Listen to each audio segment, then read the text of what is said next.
com o amor da humanidade, que o amor do particular, que de qualquer modo me parecia que é uma pátria, não podia levantar obstáculo ao amor do universal, que tem de ser o da humanidade e do existente total, como eu os colégios. Nunca fui adepto do regime salazarista, por duas razões fundamentais. Era evidente para mim, desde muito cedo, nisto o meu conterrâneo republicano, o Sr. Joaquim Lourenço Falcão da Luz, influenciou-me bem, que esse regime era uma ditadura.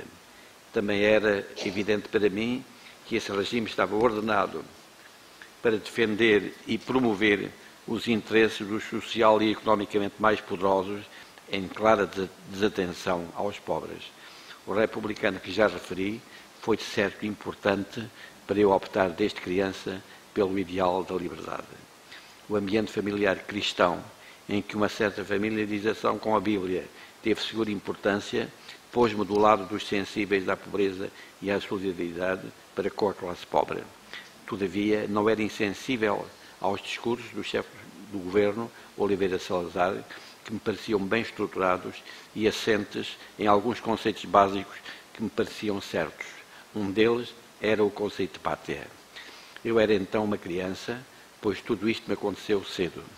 Contudo, o peso do conceito de pátria persistiu, não sendo por acaso que escrevi o meu primeiro artigo para a revista Nova Águia, precisamente sobre o conceito de pátria.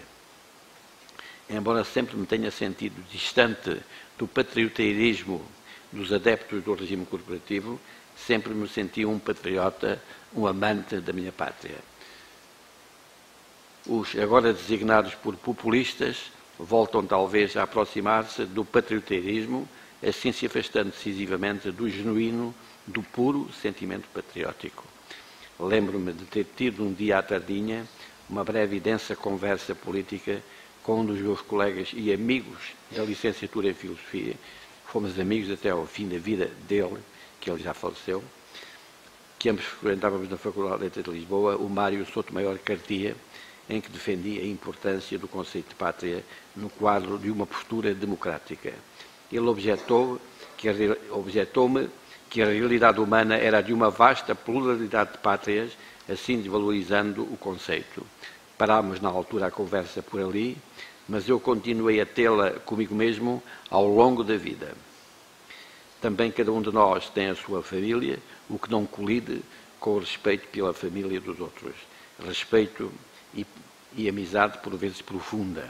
Eis porque nunca tive nada a ver com patrioteiros, como hoje não tenho nada a ver com populistas, mas tive sempre a ver com os patriotas e com o amor e fidelidade à pátria portuguesa. Amor e fidelidade em integral consonância com o ideal democrático. Descobri na altura própria essa fidelidade e esse amor em Fernando Pessoa, em Almada Negreiros, que tem sido entre nós pouco falado, mas que, como sabem, foi um grande admirador de Pascoais, e eu soube pela nossa Dona Zezinha, não é? Que me contou realmente muitas coisas a esse respeito, aqui é Amarante, e finalmente em Pascoais, ou seja, em Orfeu e na Renascença Portuguesa, no modernismo e no futurismo daquele, do Almada, e no saudosismo desta, da Renascença Portuguesa. Segundo escreve o próprio poeta, a obra de Pascoais tem duas partes, a poesia e a prosa. A primeira é a obra de juventude, quando irrompe literariamente o escritor. A segunda é a da idade madura e, dominantemente, a da velhice ou senectude da idade avançada. A obra poética é mais conhecida e apreciada. A obra em prosa é menos atendida, podemos mesmo dizer que, em termos analíticos, quase ignorada. Nesta avulta uma obra que considero particularmente importante e significativa, O Homem Universal, editada pelas Edições da Europa de Lisboa em 1937. Afirmar que a obra em prosa é a da velhice, embora seguindo as palavras do próprio Pascoais, é inexato e interpretativamente perigoso.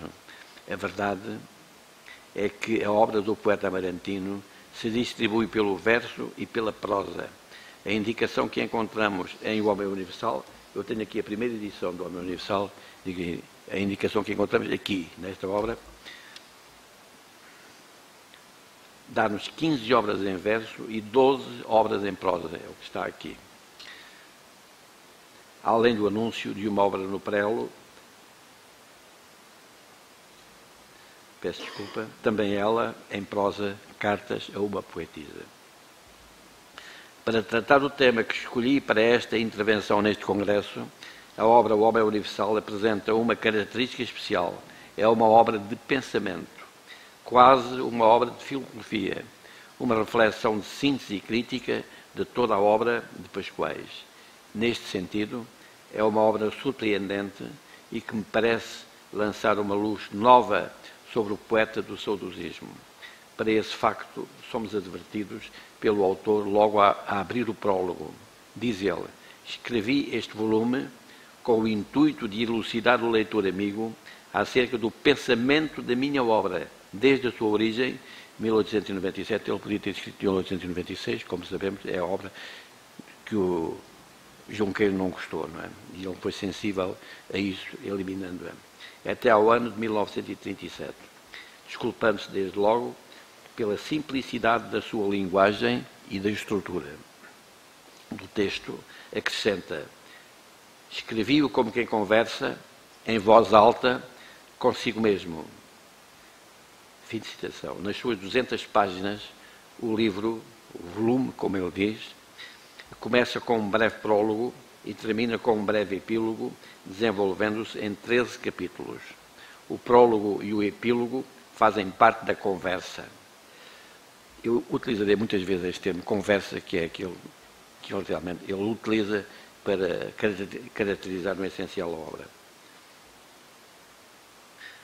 O prólogo abre, o epílogo fecha, como peça ou conversa musical que fosse, antes de começar a execução da peça, indica o tom.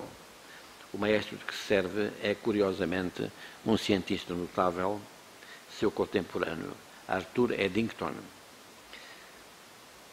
Eis o tom, em francês, a língua estrangeira de que quase sempre se vai servindo ao longo da conversa. Je ne suis pas sûr que les mathématiciens comprennent mieux notre monde que le poète ou le mystique. É a citação. O tom, como se vê, instala-nos desde logo no domínio do conhecimento, naquele modo superior do conhecimento que é a compreensão do mundo. Eddington não está seguro de que a compreensão própria do matemático que ele era seja melhor do que a do poeta ou a do místico. Ao lançar esta dúvida pré-tonal, Pascoais indicia logo que a deste é superior à do matemático. A conversa vai confirmar esta convicção, esta íntima opção. Introduzindo-nos propriamente na obra, diz-nos o poeta, dou-lhe a palavra: o verdadeiro assunto deste livro é o drama da vida e o seu ator. Continuando pela mão de Eddington, diz: o drama cria o ator. É o campo eletromagnético em que se produz o relâmpago, a atmosfera do seio da qual irrompem asas e cantos. Fim de citação. Perguntando pelo dramaturgo, dá-nos uma resposta grave e fundamental para entender toda a conversa. Esta, e cito, tal questão interessa à teologia. Fim de citação. Eis o que explica que Eddington se tenha referido à compreensão do nosso mundo pelo poeta ou pelo místico. É este ou inclusivo ou exclusivo. Pascoais acaba de nos dizer que é exclusivo. O místico situa-se além e acima do poeta. A teologia fica além, acima da matemática e da poesia. Pois, e cito, o drama da vida, através da sua aparência social, é profundamente religioso.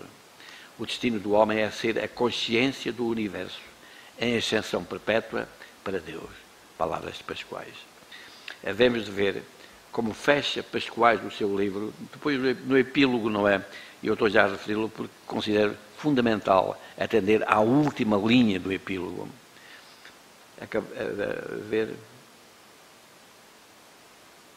Havemos de ver como fecha Pascoais o seu livro, essa conversa consigo mesmo. Mas é desde já caso para suspeitar que ele nos diz o essencial na primeira conversa, a conversa do prólogo.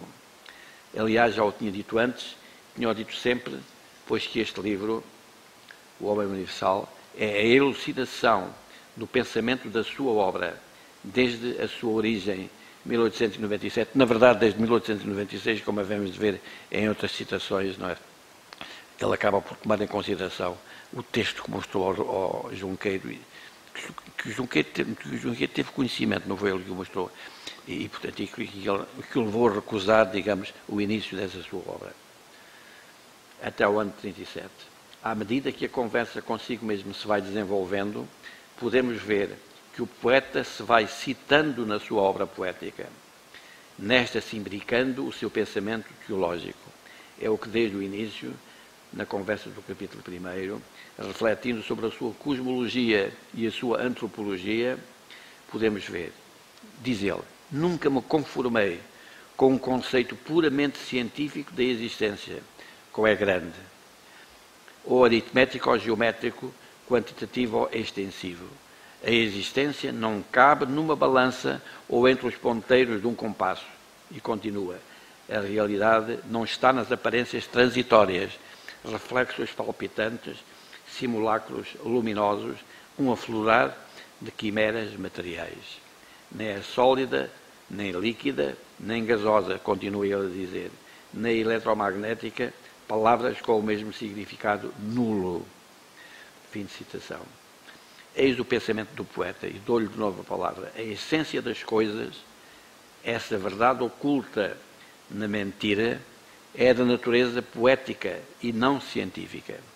Aparece ao luar da inspiração e não à claridade fria da razão. Esta apenas descobre formas ocas, a casca de um fruto proibido. Fim de citação. O pensamento da obra é uma expressão de Pascoais. De Pascoais é outro, e dou-lhe a palavra. A vida é do poeta.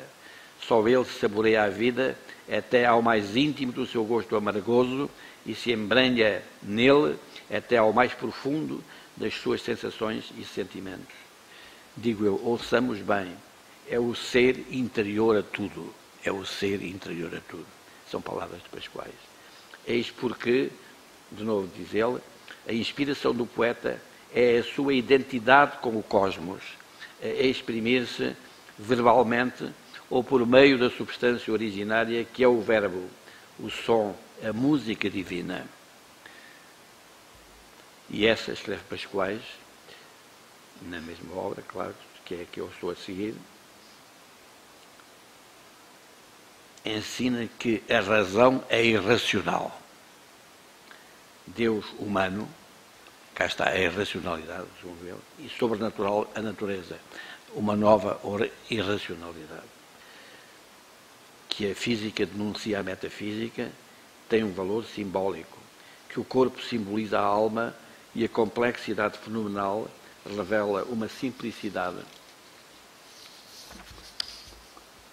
transcendente, como que o sentido desta palavra simples, abrasado num sol remoto. Fim de citação. Outra é a posição de Pascoais, tal como esta declara nesta obra O Homem Universal. Cito, a matéria existe como símbolo e condição do espírito. A matéria é a condição da vida, e a vida é a matéria vibrando exteriormente ao reino mineral, num esforço libertador da pétrea lei. Indo até ao fundo, o próprio vegetal é já um fenómeno psíquico, é ele que o diz, uma expressão geral e sintética do mundo. Alçando-se ao nível do ser, escreve o poeta, a palavra a ele, o ser é uma síntese das coisas, onde elas se convertem em sensações recebidas e estudadas à luz da consciência. Fim de citação. Mas todo este pensamento da obra do nosso poeta, já ele o apresentara poeticamente em 1907. Portanto, para vermos que, de facto, não é em 37, ou pouco depois disso, que o Pascoais chega realmente às posições que aqui nos apresenta.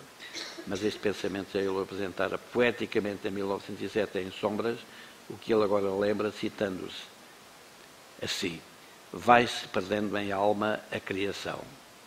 Um sonho é sangue a arder que se evapora. Num gemido, vai terra, escuridão e perfume de flor e luz de aurora. Estão a ver o avanço. Em prosa, em 37, publica Pascoais em O Homem Universal. Cito: o material expande-se até um ponto em que deixa de existir ou se imaterializa. Este é o sentido do transformismo pascoalino, que até certo ponto é um humanismo integral no seu nível de existência, no seu máximo já aberto a tocar o divino. Nas suas palavras, que seguem: atingimos o nada, a unidade, a divindade. Essa é a nossa vida, a vida humana, vida da morte ou da matéria, na qual temos de admitir o nada cheio de tudo, a unidade cheia de variedade, o simples muito complexo e a diversidade e a divindade em farrapos humanos e desumanos, tudo por intermédio da nossa alma. Como ele lembra, que escreveu em As Sombras, vai-se perdendo em alma a criação, como tínhamos acabado de ver. É verdade que o homem universal é uma conversa do poeta consigo próprio. Acabamos de ver que a primeira conversa é com o poeta das sombras. É explicitada por Pascoais a relação do pensamento aí já presente, com o que agora, de outro modo, é apresentado em O Homem Universal, uma cosmologia, com maiúscula, uma biologia, de novo com maiúscula, com sua física, sua zoologia e botânica, sua antropologia, sua ciência em geral, sua filosofia, sua poesia, sua teologia, sua religião. O pensamento da obra do poeta, no fundo, um criacionismo, no sentido transformista que é o seu. Ele o diz, remetendo-nos para a obra Verbo Escuro: a criação, estou a citá-lo já, é um conjunto de movimentos interiores à imobilidade universal, como eu falei, subordinado a uma lei, a uma espécie de vontade ou fatalidade lógica. Portanto, depois de Junqueiro e antes do Leonardo de 1912, que é a data em que ele publica o criacionismo, Pascoais desenvolve assim a sua ideia do ser do homem. E cito: um homem é mais do que uma onda. É um Atlântico, com maiúscula, é um Atlântico sem praias e sem fundo. Um absoluto. Somos deuses monoteístas. Trata-se de um panteísmo judaico ou de um monoteísmo helénico, de uma síntese filosófica ou religiosa ou bioteológica. Palavras de Pascoais. Ou somos bem, cito de novo, somos a passagem para Deus, a ponte. Pergunto eu, quem passa pela ponte? E ele diz, o poeta pensador explica, e por ela transita a mais macabra coleção de animalejos, o préstito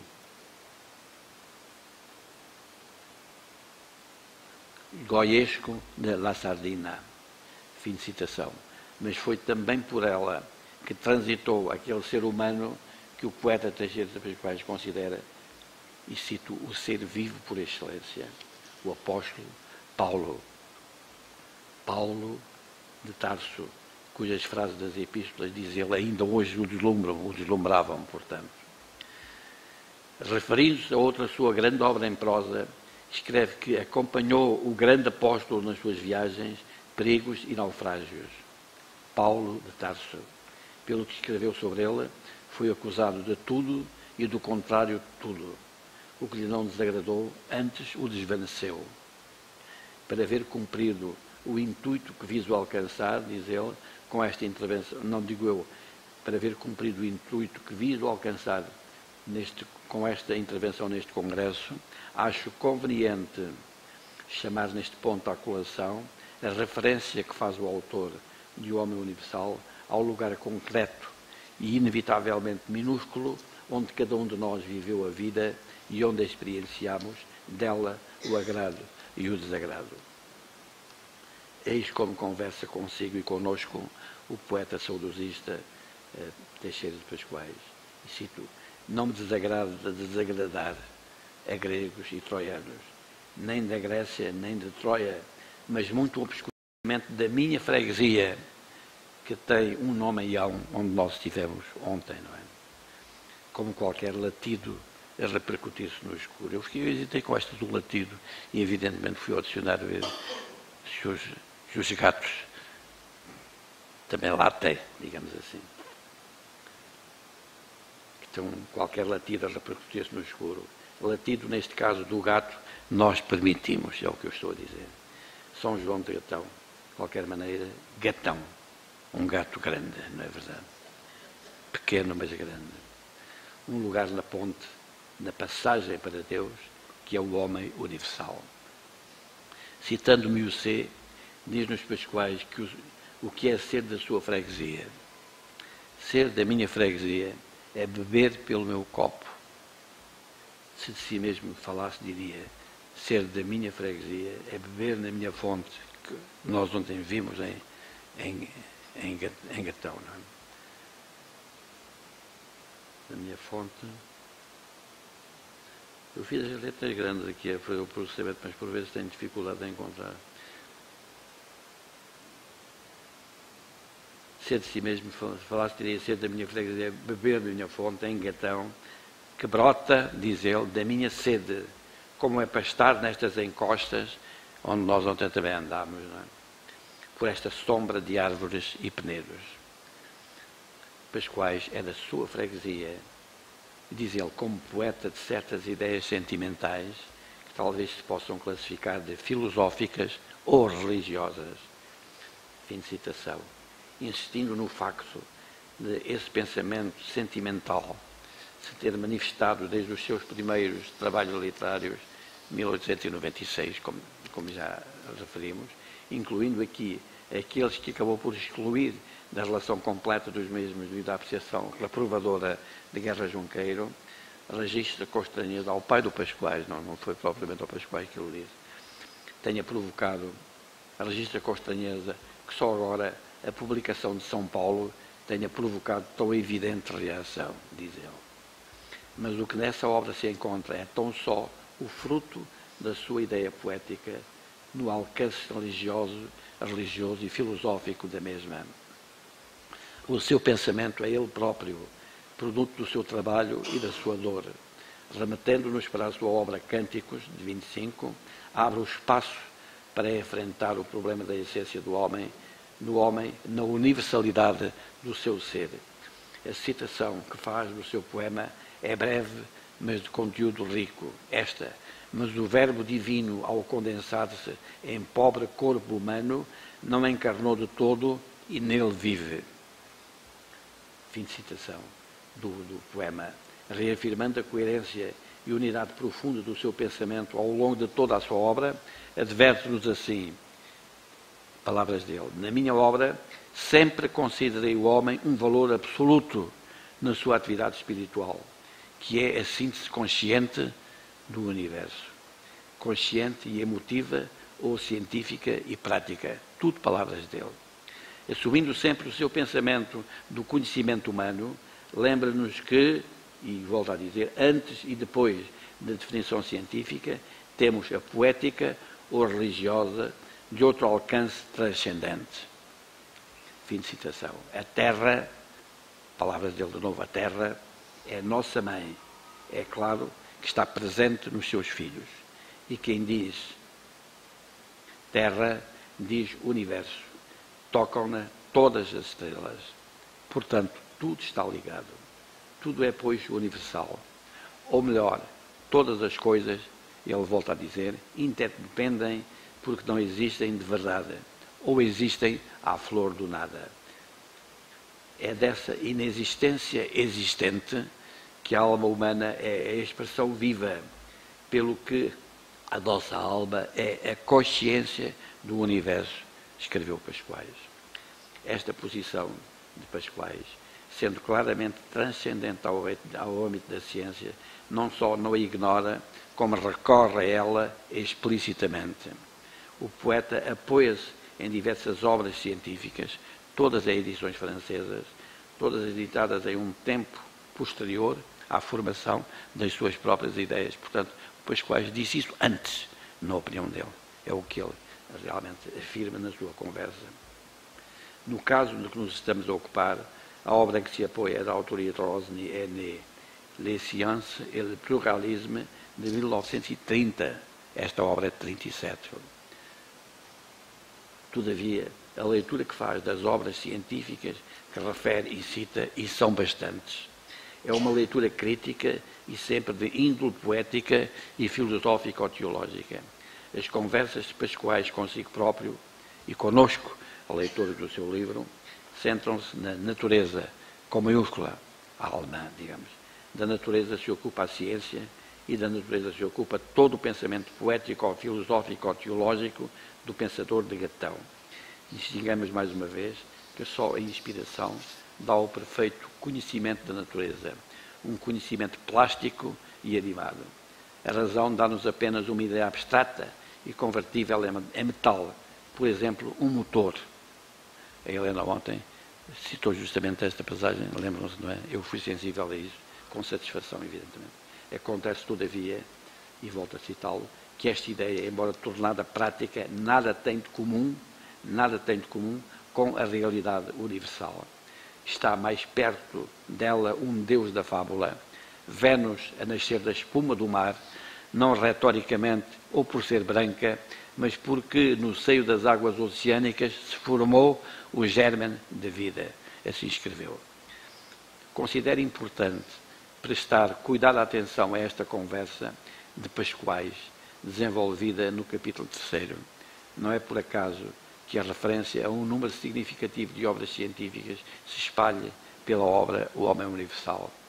Pascoais pensa que o perfeito conhecimento da natureza, com maiúscula mais uma vez, o dado pela inspiração, é superior ao conhecimento científico, mas não afirma que este seja desnecessário ou inútil. É muito clara a sua posição acerca da questão gnoseológica.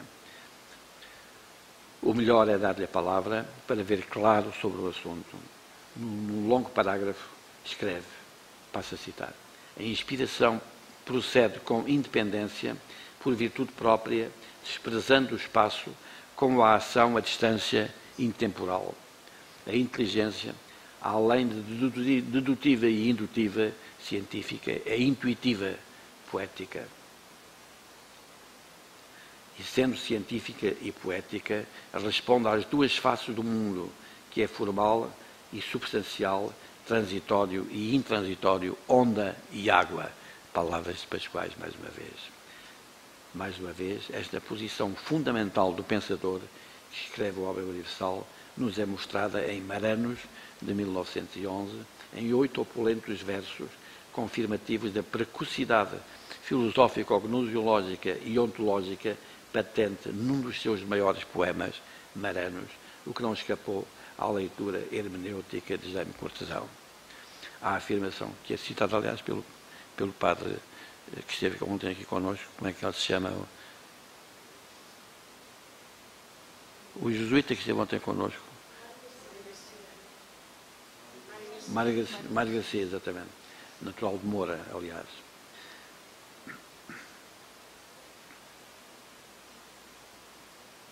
O homem integral, escreve o Pascoais, é o ser físico e metafísico que existe desde a raiz à folha e ao perfume.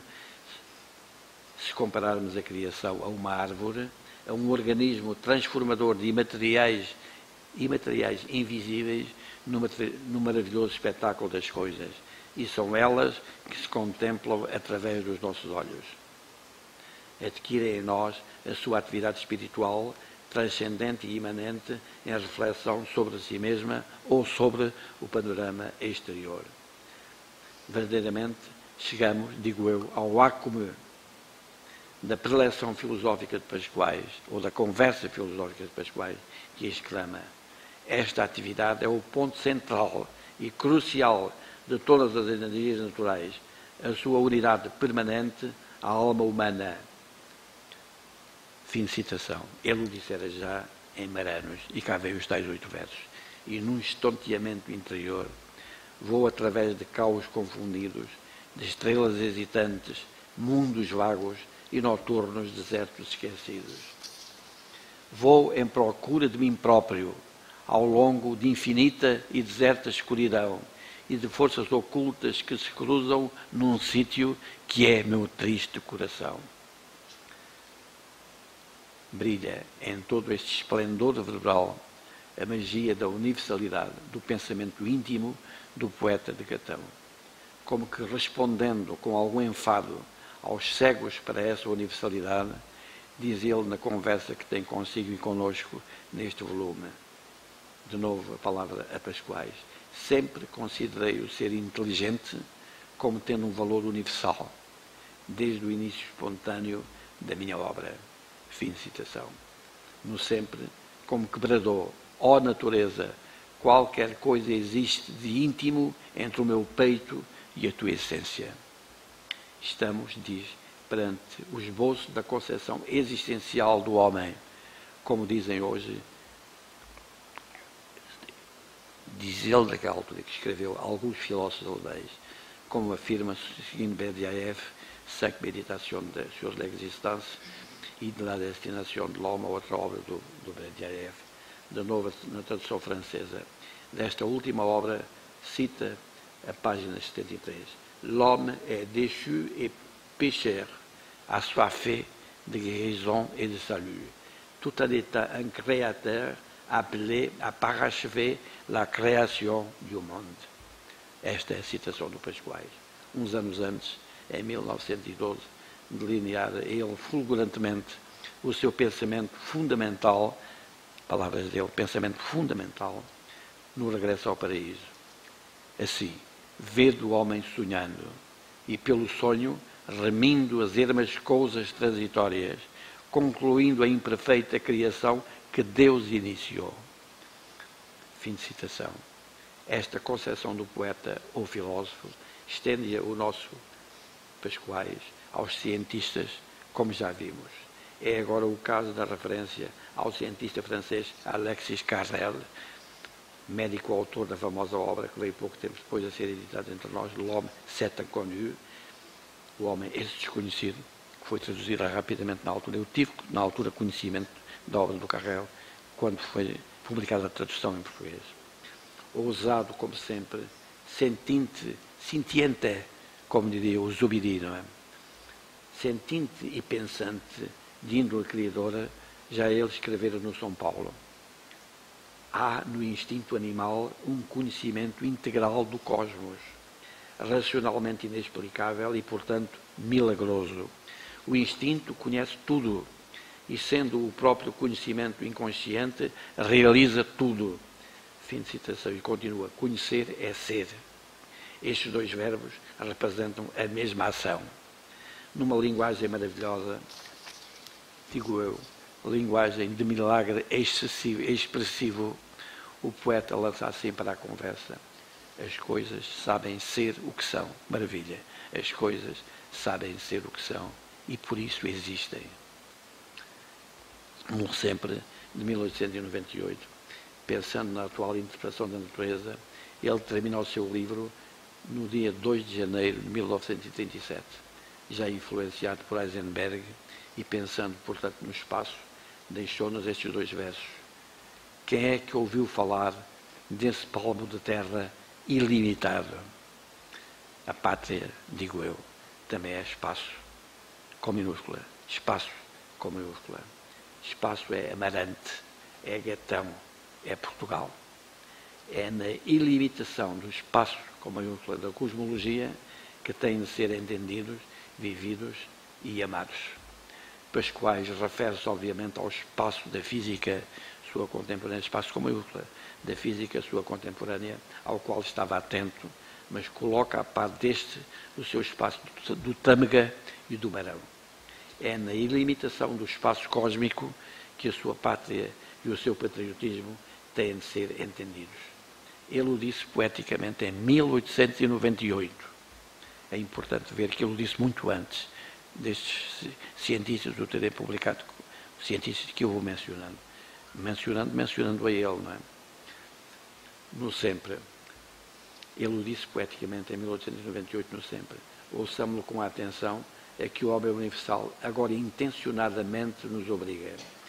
Cito, este palmo ilimitado, além de ser a minha aldeia obscura, é Pascoais que escreve, é igualmente o espaço finito e indefinido e não menos obscuro de Einstein. Foi isto que ele escreveu, mas foi ilimitadamente mais longe o pensamento de onde este brotou, por isso acrescentando a si mesmo de imediato, e volto já a citá-lo. Se cada átomo repete um sistema planetário, a minha aldeia, com o seu alto do ladário e o marão, é para mim um universo, com maiúscula, onde a neblina do rio é uma via de leite sobre outra de lágrimas. Fim de citação. Pergunto eu, leite e lágrimas? Sim, é a teologia bíblica do poeta amarantino que abraça esfericamente o espaço, unindo o leite criador do Gênesis às lágrimas, à dor do Calvário.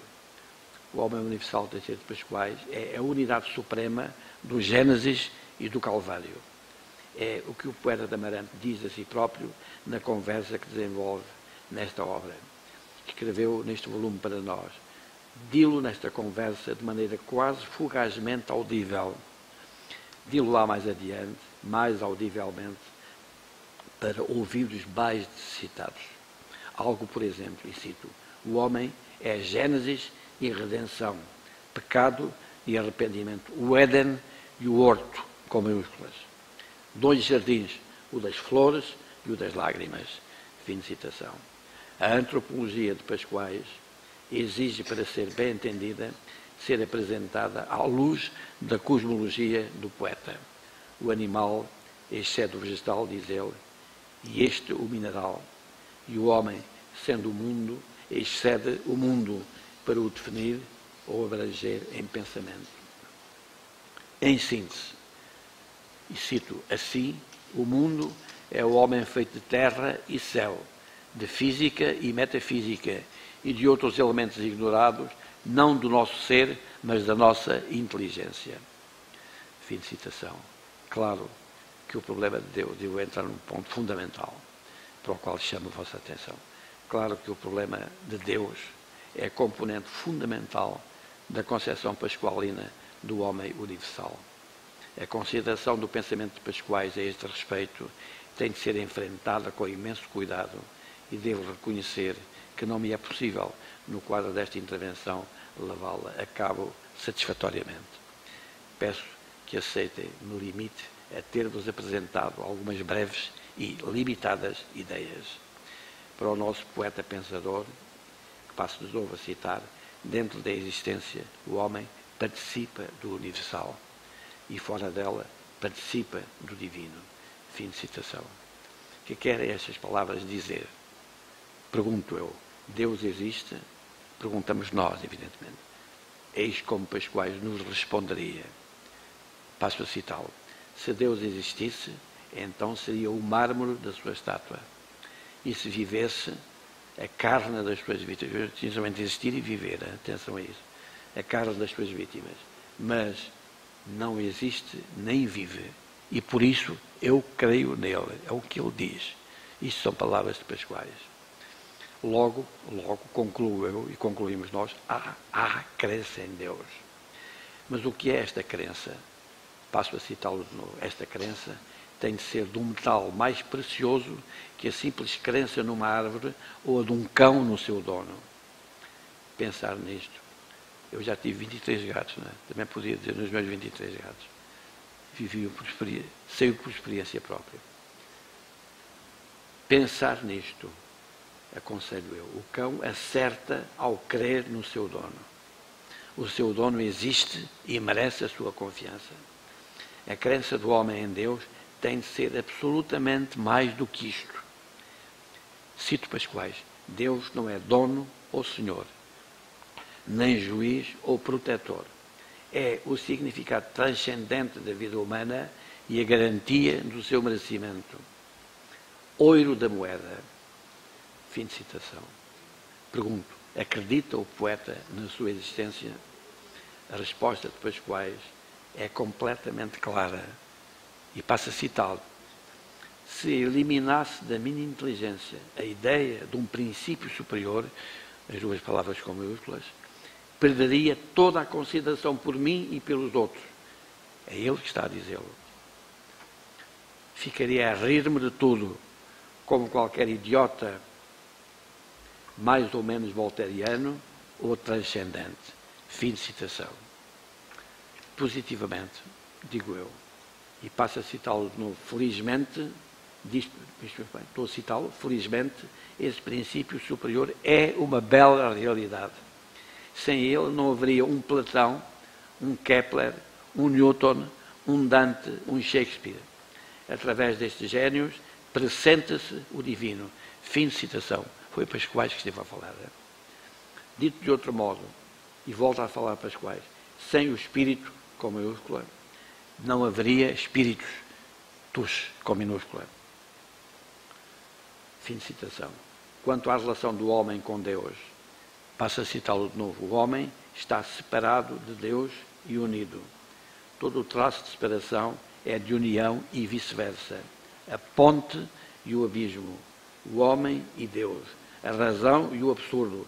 Só amamos o absurdo e o impossível. Fim de citação. E passo à parte final, agradecendo muito a vossa paciência e a vossa compreensão. O autor de Arte de Ser Português é o mesmo criador de O Homem Universal. O que significa que o universalismo do pensamento que encontramos nesta obra de 1937 impregna, que aliás não é de 37 como já vão ver, é de 36 fundamentalmente e antes. O que significa que o universalismo do pensamento que encontramos nesta obra de 37 impregna substantivamente, essencialmente, o lusitanismo e o saudosismo de Teixeira de Pascoais. A saudade, com maiúscula, é cósmica e espiritual. É física, material e terrena, é biológica, vegetal e animal, é antropológica, humana e universal, é ontológica, é teológica. De modo que não vale a pena, e seria mesmo uma incongruência, abordar polemicamente a questão, o que agora o poeta nesta obra evita quase completamente fazer.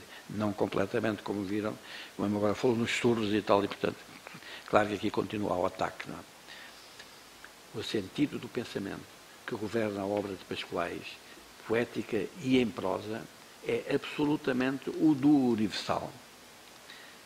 Seja-me permitido concluir esta reflexão centrada em obra universal, o menos possível com palavras pessoais e o mais possível com palavras do poeta e pensador Teixeira de Pascoais. É, pois, ele próprio que fecha esta reflexão, recorrendo ao epílogo, o que eu tinha anunciado logo no princípio, como fechou este volume, como ele lhe chama, O Homem Universal. Parece-me, vou citá-lo de novo, parece-me ficar expresso, para lhe dar a palavra a ele, parece-me ficar expresso com insistência ou precaução contra a surdez, o pensamento central da minha obra, desde o ano de 1897, sabemos que é de 1896. E por vezes ele cita mesmo a data de 96. Este pensamento, sendo sincero, é natural, é ele que está a falar, e implica uma concepção, não conceito, distinguir bem, mais ou menos lógica do homem. Dei-lhe o lugar que lhe compete na escala zoológica, a espinha nervosa do planeta. Ocupa todos os graus, excedendo-os para cima e para baixo. Fim de citação. Teremos de continuar. O homem, eu não queria fazer uma citação tão longa, mas vi que tinha de continuar. Teremos de continuar. O homem aparece como suprema expressão consciente ou sintética da natureza, sempre com maiúscula, e como a sua libertação da fatalidade material ou da morte mineral. E assim o seu destino é interpretar e definir o indefinido, talhar o informe, concluir, em outro plano, o mundo explorado neste, citando particularmente, concluir a imperfeita criação que Deus iniciou. O mundo representa, digo eu agora, um complexo de forças que de físico-químicas se tornaram biopsicológicas. E digo que se tornaram porque estas forças não se revelaram ao mesmo tempo. Daí a ideia de um transformismo evolutivo, é ele que o diz, as palavras são dele. Daí a ideia de um transformismo evolutivo, ou sucessão contínua ou descontínua. Mas se o efeito é um produto da causa, e se a alma humana surgiu, é porque a Terra a continha já virtualmente. Fim de citação.